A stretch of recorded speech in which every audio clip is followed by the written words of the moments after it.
Bonjour tout le monde et bienvenue dans mon atelier. Je suis Diane Desiel et aujourd'hui je veux vous parler de gradation. Je vais vous expliquer les différentes méthodes qui vous sont proposées et je vais vous donner les bases pour que vous puissiez commencer à faire vos patrons dans différentes grandeurs. Pour commencer, qu'est-ce que c'est la gradation? C'est un processus qui nous permet de réaliser toutes les tailles nécessaires pour la production de notre vêtement. On le fait à partir d'une taille de base, tout en respectant les proportions de notre patron. La taille de base, c'est quoi? C'est le patron qui a été réalisé pour faire l'échantillon. Alors, c'est souvent une taille moyenne, mais ça peut tout aussi bien être une taille petite ou large. Ensuite, les mesures. Les mesures qu'on utilise pour la gradation de patron sont des mesures standardisées. Ce qui veut dire que le patron va grandir avec les mêmes mesures au niveau de la poitrine, au niveau de la taille et au niveau des hanches. Les mesures standardisées, ce n'est pas vraiment la réalité de ce qui se passe lorsqu'on gagne quelques kilos. Par exemple, si vous avez pris quelques kilos, ils se sont peut-être placés au niveau des hanches seulement ou au niveau des hanches et de la taille. Alors, vous aurez besoin d'agrandir votre patron au niveau des hanches et de la taille. Ça s'appelle une correction de patron et non pas de la gradation. La gradation, comme vous le voyez, c'est parallèle et proportionnel. Les mesures qui sont utilisées pour faire la gradation, ça dépend de la compagnie. Il n'y a pas de règles à suivre. Pour certains, cette base va être un large et pour d'autres, ça va être un médium. Même chose pour le déplacement entre les grandeurs. Certaines compagnies utilisent des plus petits espacements, d'autres les plus grandes. Chacun est libre de grader comme il veut. Visuellement parlant, la gradation peut sembler différente. Moi, c'est la technique que j'utilise. On voit ici que tous mes patrons sont alignés à la médiane et je grade pour le corsage seulement d'un côté. D'autres personnes vont choisir de grader en gardant la taille fixe, par exemple. D'autres encore vont choisir de garder la pince comme centre et grader de chaque côté. Toutes les méthodes sont bonnes et vous utilisez la méthode avec laquelle vous êtes le plus habile ou qui est le plus efficace pour vous. Le résultat devrait être le même, c'est-à-dire que à la latérale, on devrait avoir un quart de la gradation totale nécessaire tout autour du corps. Maintenant, une autre chose qui est importante à propos de la gradation, c'est de se souvenir que la gradation se fait sur le contour du vêtement.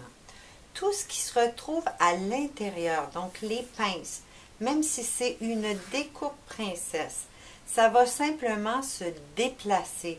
Ce qu'on ajoute d'un côté, on l'enlève de l'autre pour le déplacer, tandis que le contour, on ajoute tout simplement ou on enlève pour les petites. Maintenant, je vais vous demander d'observer la gradation de cette pièce de patron pour qu'on puisse un petit peu comprendre qu'est-ce qui se passe lorsqu'on fait la gradation. La première chose à faire, c'est de déterminer un point fixe ou un endroit fixe et à l'horizontale et à la verticale. Alors ici, vous allez voir très facilement mon point fixe pour la gradation horizontale. Pour la mesure verticale, oui, on pourrait dire que c'est le point d'encolure, mais en réalité, c'est un point qui se trouve au niveau de la carrure. On ne le voit pas présentement, mais une fois que vous allez regarder de chaque côté de mon crayon, vous allez vous apercevoir que tout ce qui est en dessous de ce point-là, alors l'écran, le sous-bras, la taille, tout se déplace vers le bas, tandis que en haut de mon crayon, tous les points se déplacent vers le haut. Alors ça, ce serait mon niveau fixe pour les mouvements verticaux. Ensuite, si on continue d'observer un peu ce qui se passe sur cette gradation, vous allez remarquer que la plus grosse mesure gradée se trouve à la latérale. Alors, comme je disais tout à l'heure, ça se trouve à être un quart de la mesure totale nécessaire au niveau des hanches, de la taille ou bien de la poitrine. C'est d'ailleurs la seule mesure dont vous aurez besoin au départ. Les autres mesures sont soit des mesures fixes, soit des divisions de celle-ci. Par exemple, au niveau de la carrure, on va placer la moitié de ce qu'on a mis à la latérale. Ensuite, pour la pince, on pourra difficilement le voir, mais c'est plus petit encore parce que plus qu'on va se rapprocher de notre ligne fixe, moins la gradation va être importante ou le mouvement va être important. Ici, on aura environ un tiers de la mesure qu'on a placée sur la latérale. Ensuite, on a le point d'encolure qui va se déplacer vers l'extérieur pour les grandes grandeurs, vers l'intérieur pour les petites, d'une mesure fixe de 2 mm par taille. Maintenant, pour les mesures verticales, ce sont toutes des mesures fixes. On aura à l'épaule, par exemple, 2 mm par taille. On aura le point de sous-bras qui va descendre ou monter de 0,3 par taille. Et on a le niveau de la taille qui va monter et descendre de 5 mm par taille. Maintenant, laissez-moi vous parler un petit peu des méthodes qui sont utilisées pour faire la gradation. Alors, je commence avec celle-ci que vous aurez sûrement vue sur la couverture de livres ou dans d'autres informations ou tutoriels que vous écoutez. C'est la méthode qui est appelée Slash and Spread. Alors, ça consiste à découper et d'espacer les pièces ou encore de les superposer. Je ne vais pas élaborer très longtemps avec cette méthode qui, je crois, est la plus ancienne méthode, mais aujourd'hui, je crois que la technique est désuète parce qu'elle exige trop de travail et trop d'étapes avant d'avoir notre patron gradé. La deuxième technique, sûrement la plus populaire, c'est celle qu'on appelle la méthode par shifting ou par déplacement. C'est la méthode que moi j'ai apprise à l'école quand j'étais étudiante et c'est celle que j'ai utilisée et enseignée pendant plusieurs années.